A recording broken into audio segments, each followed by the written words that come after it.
Alrighty, folks, thank you so much. A very good morning to you. And as promised, we have a very interesting uh, feature lineup for you. It's World Suicide Prevention Day under the theme Creating Hope Through Action. And an estimated 703,000 people a year take their life around the world. For every suicide, there are likely 20 other people making a suicide attempt, and many more have serious thoughts of suicide. Millions of people suffer intense grief or are otherwise profoundly impacted by suicidal behaviors. And so we're going to be having the conversation today. I'm seeing online with us this morning Dr. Donovan Thomas. He's with us, as well as Fitzroy Williams. Good morning, gentlemen. How are you? Welcome. Good morning. Hey, good morning. Great. Good to have both of you. Thanks for having us. Great. I see Vanessa is joining the conversation as well. Hello, hello. Abraham, how are you, Vanessa? I hope you're well. Good morning. Good morning. Great. How are you? Good, thanks. I think Dr. Thomas went a moment ago. Wait for him to rejoin. So Kevin is also all right. So Fitzroy Williams is with us, and he lost his daughter to suicide, and Vanessa is a personal suicide survivor. Yes. Vanessa, I'm going to start with you. Talk to us about your journey. Yes. I'm Vanessa Abram. I live in Atlanta, Georgia, and the Thomases are my spiritual parents. So I attempted, and actually this month, September, is it has been 12 years my last year, so I'm so grateful for that. But yet, you all, as a survivor and a sibling survivor, her brother, which was a U.S. Army decorated veteran, passed by way of suicide, and it's 6 years this month. And it has been so difficult for me to continue to live life until I was forced and made myself the choice of learning more about the importance of mental health and wellness. And as a matter of fact, right now I'm teaching a youth mental health first aid training that I stepped out of, an 8-hour course that I stepped out of to jump on the show today. So being a suicide survivor and wanting to take my life due to my mental health diminishing and not knowing about the importance of mental health, because there is no health without mental health. My organization, ladies and gentlemen, Self-Discovery, Pain, Positioning, and Purpose Incorporated. Self-discovery is knowing who you are not, but yet who you are becoming. And my pain positions me for purpose, and my pain pushes me to my next and to serve others in the community and around the world to be their best selves and provide hope, help, and health and healing, to let them know that you don't have to take your life. There is tools and skills, education that one can use, right, to be able to live a life of fullness and a life of purpose. Well, talk to us about some of the thoughts that were going through your mind when you wanted to commit suicide. And what we say here, and I think it's all across the board, instead of saying commit suicide, because we're not breaking a law, we say that died by suicide, and we're just choosing that the language accordingly and selectively. Died by suicide or passed by suicide. The thoughts that I went through: worthless. I didn't love myself. Nobody loves me. I've been married for 27 years. I have 3 adult children. I said they'll be fine. They will be okay without me. And I just wanted to die. I actually left a note, and nothing but through the grace of God, my daughter found me, woke up in the hospital the next day, and the nurse woke me up, mind you, and she said, "Vanessa, nobody lives from the amount you took." I knew what I was doing, up to 70 to 80 pills, and it's a combination of a cocktail that does kill. Nobody lives from all that you took and how your lungs look. And I was instantly angry because I wanted to die. I know what it is to want to die. But today, I don't want to die. Yeah. I want to live to be able to help others, to know that it's okay not to be okay, but it is not okay to not get the help that you need for. And this is the rest of our life, people. This is just not for this period or this time of my life. And because this is how I used to think. It was just for this period, for this time. No, ma'am, no, sir. This is for the rest of my life. And I'm going to share with you, my diagnosis is PTSD from my brother's death, complex bereavement disorder, major depressive disorder, and anxiety. That's not Vanessa. That's a part of who I am. And I choose not to I choose not to stigmatize the myths that's connected to that, because my medication works. I take 2 pills a day. I see my psychiatrist every 3 months, and I see my therapist. I have to. So I'm learning a new way of how to live with these tools in my tool belt. But on the flip side, ladies and gentlemen, I have to unlearn the triggering negative habits that once used to keep my mind captive. Right. Right. I'm going to bring in Dr. Thomas. Dr. Thomas, good morning. How are you? Welcome. Hi, good morning. Greetings to you. Great. I'm doing fine, and welcome to our guests on this program. Great to have all of you listening across the world right now on this radio station, Love FM. Yes. So to recap the week for us, Dr. Thomas, you've had a very interesting week. The conversations were had this week. Talk to us. Well, you know, we really had preparation for the rest of the week into yesterday's event.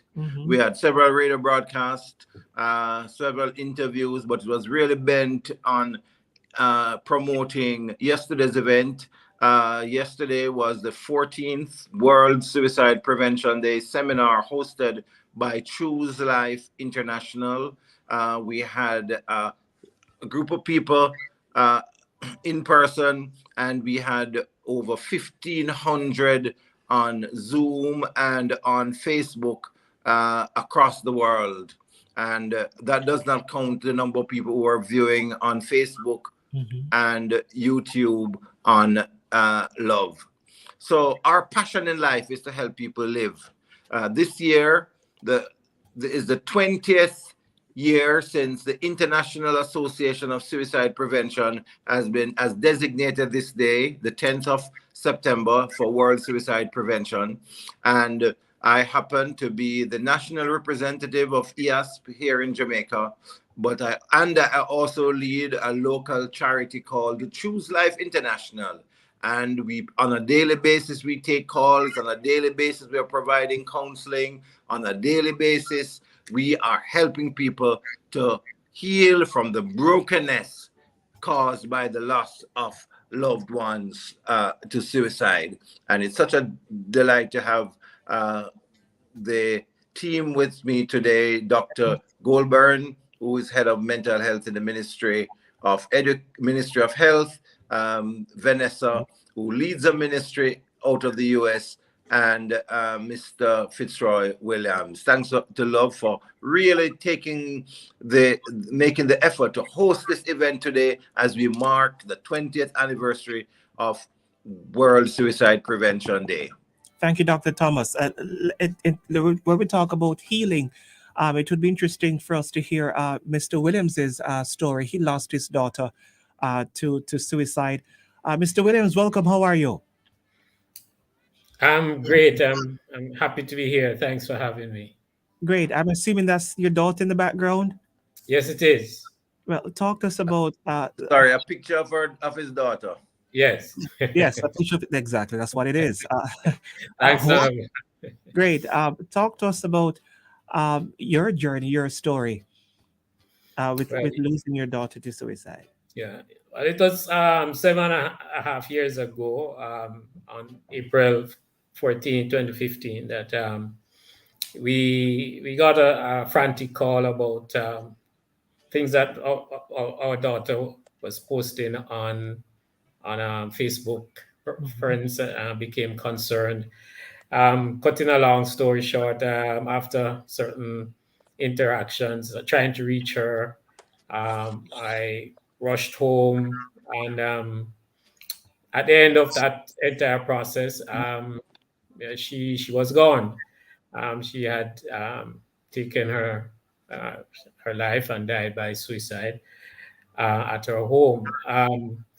Her picture represents who she is. Jody and Aliza did not in any way display any signs of trouble. She had no mental health issues as far as we were aware. 99.9% of the time, she was smiling, bubbling, the life of the party wherever she goes. She was happy. So you can imagine how devastated it was because we never saw this coming. It's not like we had any issue. She was in counseling or on any medication or anything at all. So it was extremely devastating. In fact, it was 2 days after she had gone to Carnival and had a good time from her perspective. We believe, however, that this was when you look back at some of what she wrote, this was part of her trying to come to grips with what she had become and trying to mask what was happening inside. But it was a very devastating, extremely devastating experience. Words can't describe it. Our lives felt like it was being ripped apart into millions of different pieces. Personally, I felt like for quite some months I was in suspended animation. I felt numb. Didn't eat much, didn't sleep much. I mean, I couldn't do it. I still continued to go work and all of that. Had a life, but as I said, it was like in suspended animation. It was devastating, extremely traumatic. However, over time, our family, myself and our family have come, have grown. And I remember specifically within a few minutes after seeing my daughter, I heard very specifically, very clearly the words which I now certainly believe it's the word of the Lord saying, because of her death, lives will be saved. And so over the years, we have put together a foundation in her honor, in memory of her, Jody and Aliza Foundation, to help raise awareness, to help prevent this very, event, traumatic and devastating event from happening to families, to help those who have experienced it in terms of support and just being there for them, among other things. And so we have, like Vanessa, found purpose from our pain.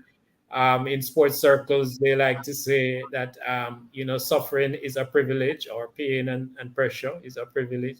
And I think for us, this is where we're at, where we are now privileged to be able to help others, which is in a way kind of saying that, our victory and our overcoming have been forged in the furnace of suffering, but it has translated into a privilege to help others, to give hope and to help save lives.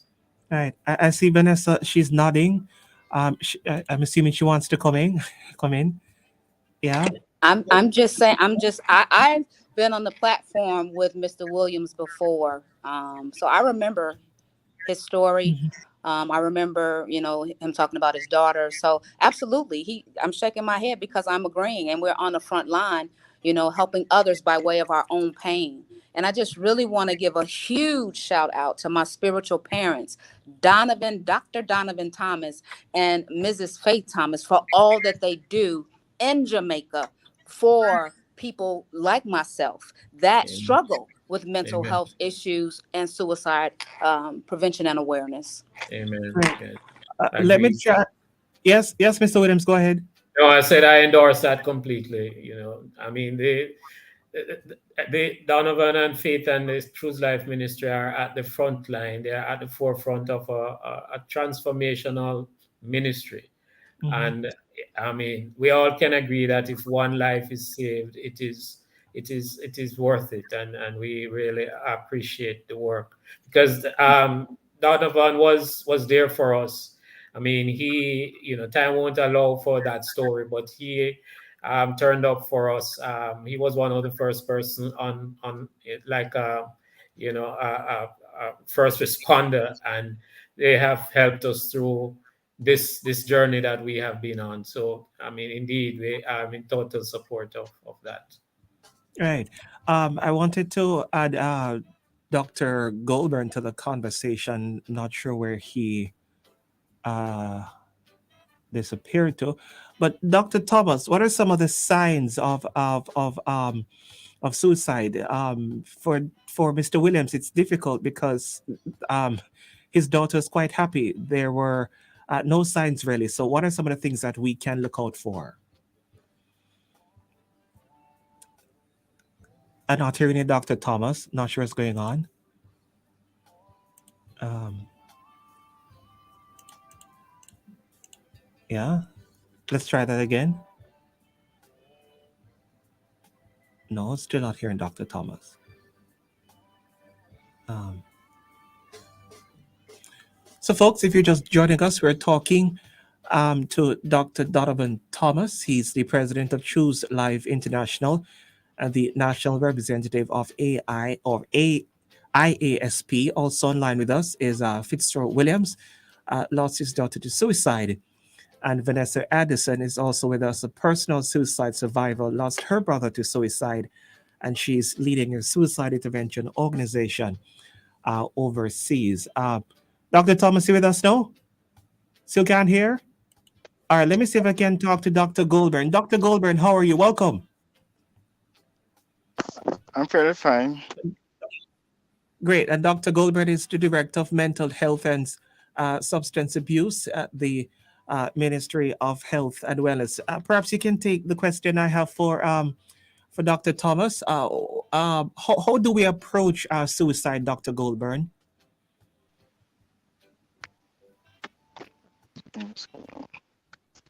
I'm not hearing you so well.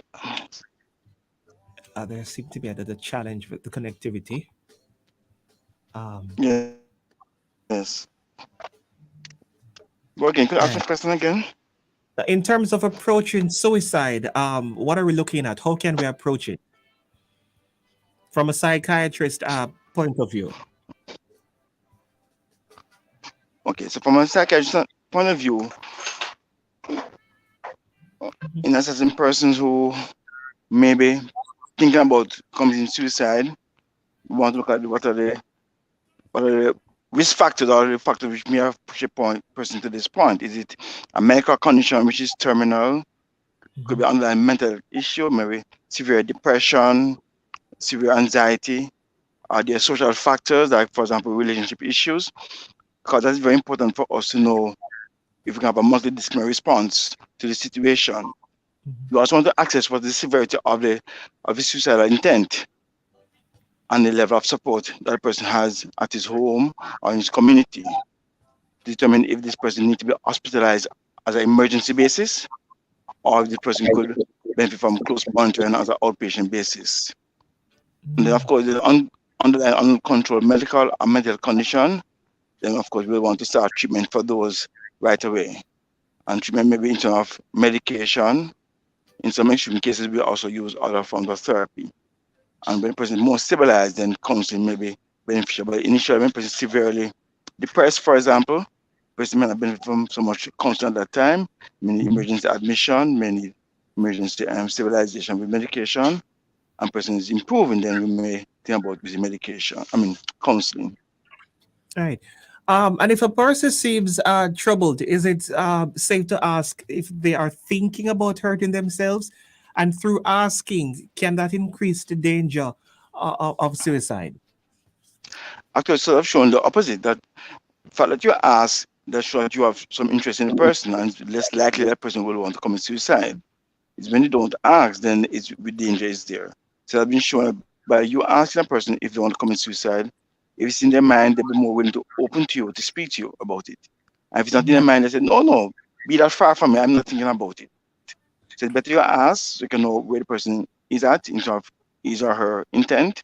But when you don't ask, the person may continue to suffer silently and they may actually commit suicide. So it's best to ask.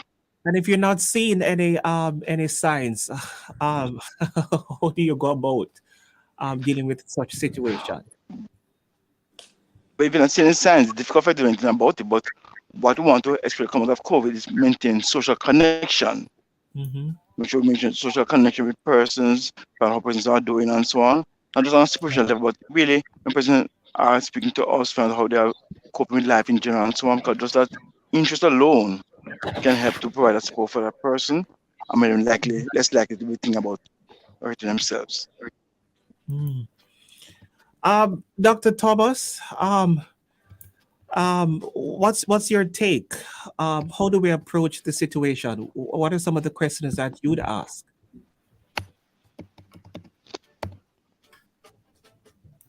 Dr. Thomas, you with us? Still having a bit of a challenge with. Like he's joining. So my question you want to ask is, for example, okay, go ahead, Dr. Thomas. I think I'm hearing now. I'm back in. Sorry about that. Great. Yes. What was the question? What are some of the questions we'd ask to start the conversation about suicide? If I notice that somebody is suicidal? Yes. If you see some some activities, some things going on. Yeah, what's your name again? My name? Yes. I'm Shivani. Shivani, I have observed you over the last few weeks, and you're not taking care of yourself as you normally. I noticed that you have lost interest in even in the way you go out on the street. Is there something going on? Are you thinking about hurting yourself? Are you having thoughts of suicide? Shivani, I noticed that you have stopped eating. You have segregated yourself from people around. You have just been by yourself, locked in a corner. You're not coming out of the room as you normally. Have you been thinking of hurting yourself? Are you having thoughts of hurting yourself? So it is a direct question. We can start that prelude, but we get to the point of asking directly, have you been thinking of hurting yourself? But we need to show care and context. We need to develop a relationship with the persons. We need to let them know that we genuinely care about them. Who is at greatest risk of suicide? Well, there are a few people. I'm not sure I can say who is at greatest risk, but Dr. Goldberg probably can help me here. But I say, let me tell you, the person who says, I've been thinking about suicide, and the person who attempts. Now, I do the pin scale assessment, and I love to give this. Listen carefully. So I do the pin scale assessment to determine risk. So the P is the plan. The more detailed the plan, the closer the person is to the suicide act. Then the I is the intensity of method. The N is the nearness of the method, and S is support system. So the person who has a detailed plan of how to kill oneself. The person who has access to the means of death and has little support, that person is at greatest risk to suicide. Dr. Goldberg? Yes, and then to add to that, in our statistics, we see where more men have completed suicide than females. We have more females attempting, but more men seem to use more lethal way of attempting suicide and actually completed suicide. Then persons who have chronic medical illnesses, especially chronic terminal illnesses, they are more prone to want to end their lives. And then we also see where persons who, as mentioned before, who have access to the means, they're more likely to commit suicide. So we've had male in part, for example, in Jamaica, last year we have 33 completed suicide, and out of that, 30 were men and 3 were females. But when you can attempt it now, we have more female attempting suicide. Right. So I think part of that, yeah, go ahead. No, go ahead, Dr. Goldberg, let me hear you. Yes, as a part of that, maybe, at least in our Jamaican culture, has to do with the fact that men are less health-seeking behavior. Men are told that they should be mature, they should not cry. So men are less expressive about their feelings. So when men are overwhelmed, they just do whatever comes to their mind impulsively, where ladies are more likely to share, more likely to seek for help. So they find they get more support from the community that they are from. Vanessa, you lead a suicide intervention organization. Who are some of the people that you see? Do you see more males, more females? Talk to us.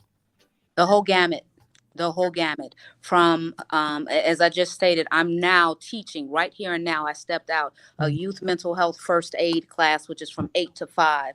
And it starts from youth, from it's pretty much from the cradle to the grave. Nobody is exempt. Many of the people that I serve are both women, children, men, are veterans, which was my brother is a U.S. Army decorated veteran that passed by suicide. You know, they are hurting very bad. So it's not compartmental.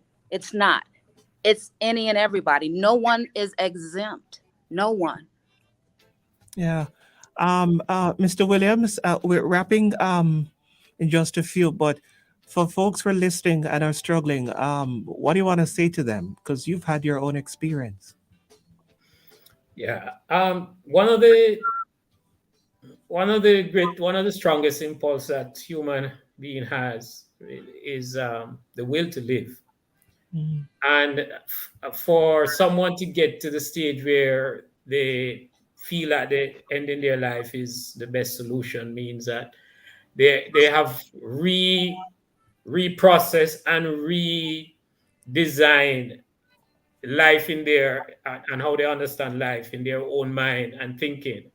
But the word that I would encourage each one thinking about, listening to this broadcast, and anyone thinking about, and completing suicide, and then taking their life, is that I want them to hear the words, your life matters. Mm. Your life matters. You're born with and created with a purpose. Reach out to someone to help us with, because you might feel that you can't fulfill that purpose on your own. But let us help you. Let Dr. Thomas and Vanessa and all of us who are willing, who have experienced it, know what it means like.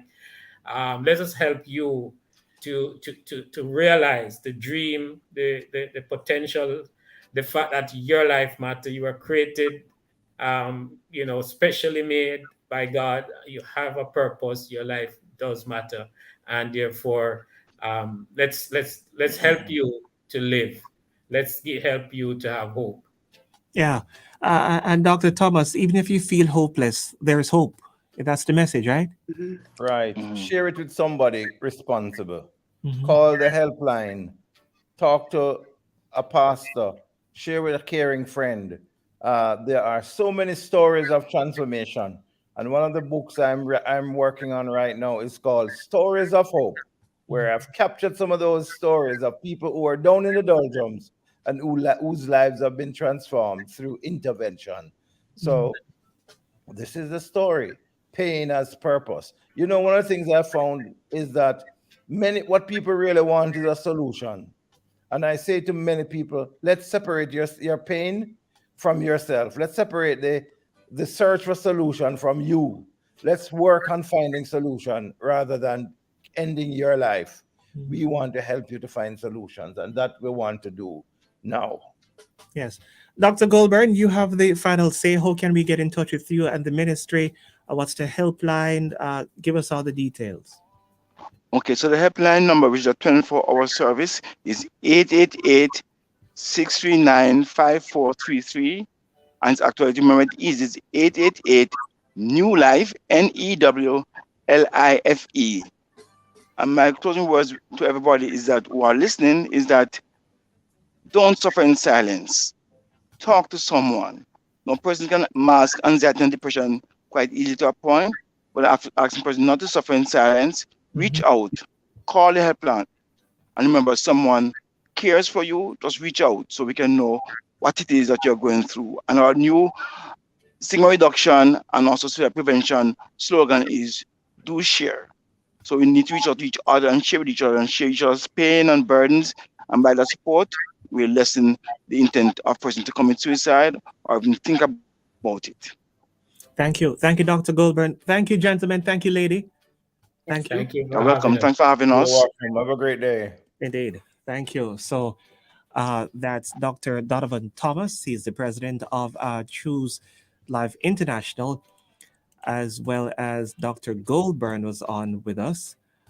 Dr. Goldberg is the director of mental health and substance abuse in the Ministry of Health and Wellness. Also had online Fitzroy Williams lost his daughter to suicide, and Vanessa Abraham with her personal story. Yeah, personal suicide survivor, lost her brother to suicide, and she leads an intervention organization overseas. Quite an